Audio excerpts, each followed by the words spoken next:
Alright. If that scared you, you'll love this movie. Hi, everyone. It's me.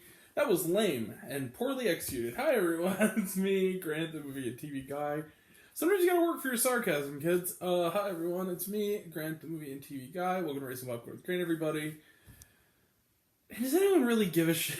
Hi, everyone. It's me, Grant, the movie and TV guy. Welcome to Racing Popcorn with Grant. We're here to talk about a movie today, movies and TV, so we do here, and that movie is The Invitation. The Invitation is directed by Jessica M. Thompson. I believe it's her debut. It stars Natahlie Emmanuel as, sorry, I'm already forgetting this movie. Who is in it? Evie. Evie, right. Evie. She is a caterer. She is trying to make her way in the world. Her father's gone, her mother died of recent, and she's all on her own. Her only solace is in her wisecracking best friend. And wouldn't you know it, at a catering event, it's sponsored by a genealogy company, and in the swag bag she and her friends steal, there's a genealogy test. She decides to take it, and what do you know, she has a second cousin in England named Oliver. He asks to meet for tea. They meet, and he says, oh, by the way, our family's hosting a wedding at our manor in England. You should come. A manor that looks like the Haunted Mansion ride from Disneyland. And essentially, she agrees to go after much goading and manipulation from Oliver. The lead character's not too bright, people. Goaded in there, and she soon falls for a dashing lord of the house played by Thomas Doherty. But there's one little thing, and I guess I'll tell you what it is, because he maybe likes blood a little too much. And let's just say, if you've seen this movie, fuck the plot, that's it. Basically, guys, first off, spoiler warning, although I feel like that's unnecessary to say because the trailer spoils everything. Alright, so The Invitation. This movie's bad. This movie's really bad. But it's bad in a way that almost made me feel nostalgic. It's like one of those really, telling this is from Screen Gems. It's like one of those really sucky Screen Gems, like, end of summer horror movies from like 2012. This movie feels like it should have come out 10 years ago. It is just ass. It is terrible. And the other thing is the marketing, the second to last shot of the movie's in the trailer. And it's not even like one with other effects around it, but it's the same shot. This movie, they're vampires. I just saved you 2 hours, because literally, this movie is something like hour and 45 minutes. I'd say for roughly the first 80 minutes of that runtime, it's boring shit. It's literally just, it's PG-13, it looks like crap. It just looks terrible. Especially, it's kind of okay when... It's okay looking, I guess, when it's in the scenes, but when it's horror, the rare little, like, jump scares they get to tide you over. It's literally a soapy romance that goes nowhere, and worse yet, we're not buying it because we saw the trailer for the first 80 minutes, and it's dull and boring and poorly written and pretentious and irritating, it's nothing. Like, the writing is on the level of Attack of the Clones, like the love scenes from that. And it's literally that first 80 minutes, it's boring, and then every once in a while a maid will go into the library that's forbidden and will get killed by something, loud jump scare, off camera. And then finally, in the last 25 minutes, it does the reveal, which is in the trailer. And I would say, of that 3-minute trailer, about 2 minutes of that is the last 25 minutes. They spoil everything. It is basically the entire last 30 minutes, or 25 to 30 minutes, in fast forward. That is literally what the trailer for this movie is. It spoils everything. I'm telling you guys this right now. It even spoils the actual identity of the Thomas Doherty character, which is basically he's Dracula. But they spoil that in the trailer too, because they have Jonathan and Mina Harker as the two old people in the new betrayer in the movie. And it's in the trailer. They say, my name is Jonathan, oh, it's Mr. Harker. They have it in the trailer. This movie is boring, and then it's just bad. But, I'm not terrible, even though I sound like it, I wasn't angry at this movie. It was just pathetic. It just felt like it was a cheat. I've seen worse this year. I've seen worse this month. But it doesn't make Invitation a good movie. It's still a bad movie, and it's Nathalie Emmanuel is giving it her all, but her character, especially as the movie goes on, has the brain power of a plate of mashed potatoes without the plate. She is so dumb in this movie. Her character, not Nathalie Emmanuel, she seems lovely. Her character is dumb. She's an absolute idiot. And then suddenly she becomes a badass in the last 2 minutes. And the movie constantly breaks its own rules. It's a movie that, first off, also I need to mention, before I forget, it's also one of those movies where the jump scares just happen with that sound effect. It's never natural. It's not like Insidious, where more often than not the jump scares have a natural sound. It is literally like someone appears behind her. It's like it's that kind of movie. And it's never like...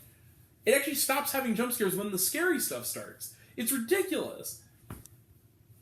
It's all fake outs. There's multiple dream sequences in this that go nowhere and are just there to have a jump scare in the trailer. It's terrible. But then on top of that, the movie is known for breaking its own rules. Characters seem to be able to do things that they say they couldn't do before. But the biggest, most egregious thing of all of it is a plot hole you could drive a truck through, quite literally. Is they have these two women in the movie, one of whom I didn't recognize. She kind of looked a little bit like Sarah Gadon, but I really don't think it's her. She's too good an actor for this. The other one was like the mom from Legion, and they're supposed to be like we found out they're the brides of Dracula, and they want her to be the next one. Okay, cool.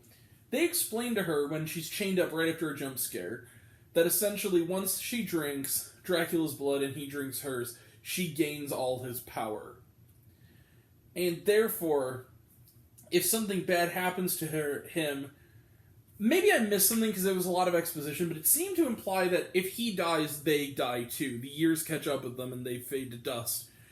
Or they just straight up drop dead.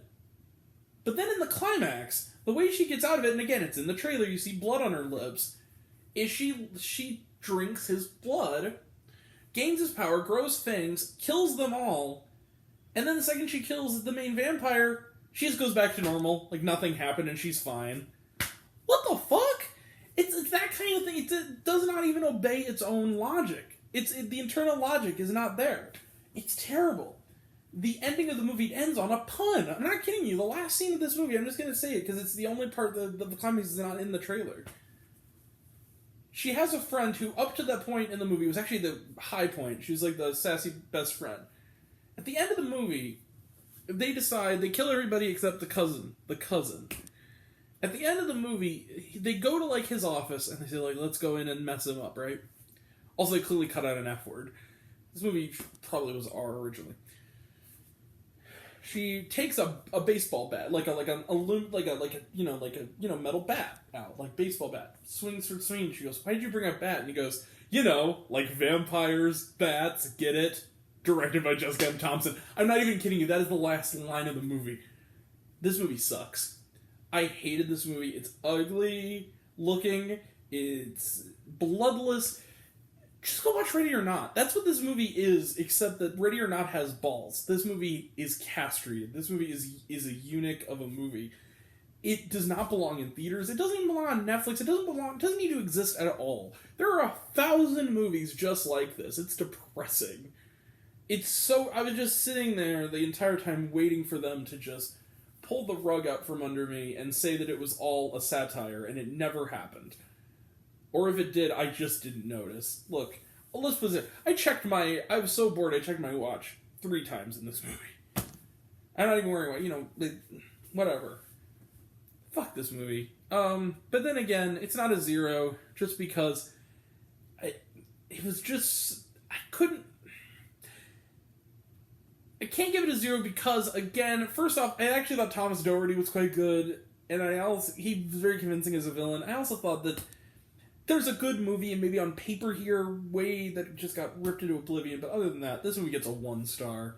This movie is just really a half star, but I'm just going to give it a 1 to be generous. But this movie, you do not need to see this movie. There are better... Go see 3,000 Years of Longing. Just go see that.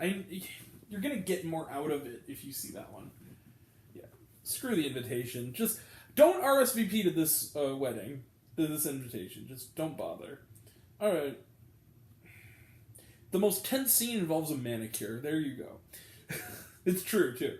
Trailer trash. And maybe that's just because I get really uppity about, fingernails. But other than that, trailer trash. Let's talk about. Most of these we can just blow through. Pray for the Devil. It's sneaky and it's probably going to be bad. Black Panther Wakanda Forever looks good. Barbarian looks good. I actually heard great things out of Comic-Con. Bros looks funny. Although I was kind of irritated by the people in front of me who were clearly dude bros and who were making remarks about it's a gay movie. Shut the fuck up. You would be the kind of people who would like a movie like The Invitation. Smile looks really dumb. Devotion looks interesting, kind of fun. The Woman King looks good. Was there Charlotte? No, there was not. There was this really shrill song, though. Alright. We'll be back tomorrow for Samaritan. We will have a review probably tomorrow or Sunday as well for Me Time. And we will also have reviews coming up for Honk for Jesus, Save Your Soul, and Jaws. That'll all be next time. And until next time, I'm Grant, the movie and TV guy. I see it all, and I'm happy to share it with you. I love you all. I appreciate you all. I love how class is missed. I live 50,000. Be kind to one another. If you like this video, give it a like if you want to. Give it a subscribe if you want to. Give it the bell. I don't know what it does, if that's what it's supposed to do, or so I've been told. Leave a comment, even if it's just I like waffles. It really helps out. All of my mails, reviews, lists, and other fun stuff. You can check me out on letterboxd.com, at Raised on Popcorn with Grant, Facebook, Raised on Popcorn with Grant, as well as my podcast, Raised on Popcorn with Grant, the podcast on Spotify and Anchor. Some of you already have, but even if you haven't, take care of yourself, take care of your mental health. It's incredibly important. And I want to know down below, what did you think of The Invitation? Did you like the movie? Did you hate the movie? Think my opinion's good? Think I'm full of shit? Comment below. Let me know. And until we meet again, we are all raised on popcorn. Make mine with extra butter. And don't accept this invitation. Thank you all. Take care. See you. Bye.